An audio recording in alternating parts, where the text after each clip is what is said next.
అచ్చంపేట నియోజకవర్గ BRS party కార్యకర్తల సమావేశం.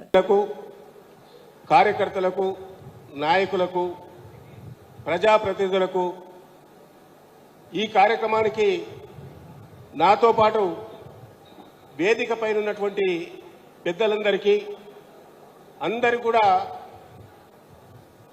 మా కల్వకుర్తి ప్రజల తరఫున మన గౌరవ అధ్యక్షుడు కేసీఆర్ తరఫున మీకందరూ కూడా శుభాకాంక్షలు, శుభాభినందనలు తెలియజేస్తా ఉన్నాను. మరి ఈరోజు ఈ సమావేశం ఎందుకు ఏర్పాటు చేసుకోవడం జరిగింది?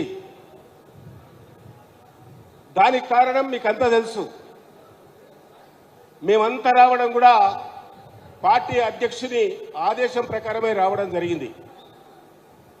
ఇవాళ కంటికి రెప్పలాగా మీ అందరినీ కాపాడుకోవాల్సిన బాధ్యత ఈరోజు వేదికపై ఉన్నటువంటి మా అందరిపైన ఉందనే విషయాన్ని కూడా ఈ సందర్భంగా తెలియజేస్తా ఉన్నాను.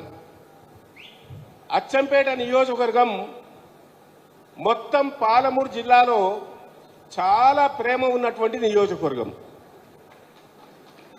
నేను ఎన్టీఆర్ కాలం నుంచి పెద్దలు మహేంద్రనాథ్ గారు ఇక్కడ ప్రాతినిధ్యం వహించినప్పటి నుంచి కూడా అచ్చంపేటకు మా కల్వకుర్తికి అవినాభావ సంబంధం ఉంది. ఈ రెండు కూడా కవల పిల్లలు. కల్వకుర్తి, అచ్చంపేట కవల పిల్లలు.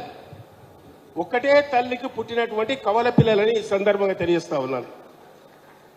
ఈ కవల పిల్లలను కాపాడుకోవాల్సిన బాధ్యత ఈరోజు కేసీఆర్ గారి దూతలుగా వచ్చిన ఈ వేదిక పైన ఉన్నటువంటి పెద్దలందరిపైన ఉందనే విషయాన్ని ఈ సందర్భంగా తెలియజేస్తా ఉన్నాను. పాత పాలమూరు జిల్లాలో ఉన్నటువంటి నాయకత్వం మనందరం కూడా సమన్వయంతో పనిచేస్తే ఎక్కడ కూడా మనము విభేదాలు లేకుండా పనిచేస్తే భవిష్యత్తు రోజులు మళ్ళీ టీఆర్ఎస్ పార్టీకే ఉంటుందనే విషయాన్ని ఈ సందర్భంగా తెలియజేస్తా ఉన్నాను. ఈ అచ్చంపేటకు నేను చూసినప్పటి నుంచి కూడా రిజర్వేషన్ ఉన్నప్పటికీ స్థానికంగా ఇక్కడ ఆ రిజర్వేషన్ తీసుకునే అటువంటి నాయకత్వం లేనప్పటికీ కూడా బయట నుంచి ఎంతో మంది వచ్చారు. మహేంద్రనాథ్ గారు ఇక్కడ పోటీ చేయడం జరిగింది. మహేంద్రనాథ్ గారిని కూడా మీరందరూ కూడా చాలా కష్టపడి గ్రామ గ్రామం తిరిగి ఓట్లు వేయించి గెలిపించి ఎన్టీ రామారావు గారి ప్రభుత్వంలో 2 సార్లు మంత్రివర్గంలో ఆయన గుర్తింపించినటువంటి మీకందరు కూడా నిజంగా ఎంత గౌరవం దక్కిందంటే అది అచ్చంపేట కార్యకర్తలకు, నాయకులని ఈ సందర్భంగా తెలియజేస్తా ఉన్నాను. అదేవిధంగా పెద్దల రాములు ఇక్కడ 3 సార్లు పోటీ చేసిండు.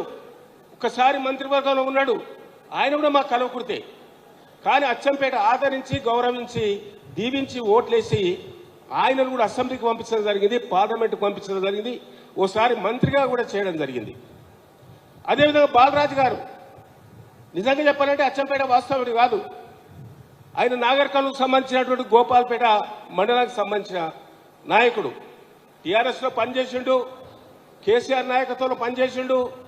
2009లో ఆయనకు పార్లమెంట్ సభ్యుడిగా బీఫామ్ ఇచ్చిండు, ఇక్కడ పోటీ చేసిండు, ఓడిపోయిండు. ఓడిపోయినప్పుడు కూడా మళ్ళీ కేసీఆర్ గారి దగ్గర తీసుకొని ఆయనకు 3 సార్లు మళ్ళా ఎమ్మెల్యే టికెట్ ఇచ్చి 2 సార్లు టీఆర్ఎస్ ప్రభుత్వం తరఫున మీరందరూ గెలిపించిన ఘనత మీకే దక్కిందనే విషయాన్ని ఈ సందర్భంగా తెలియజేస్తా ఉన్నాను.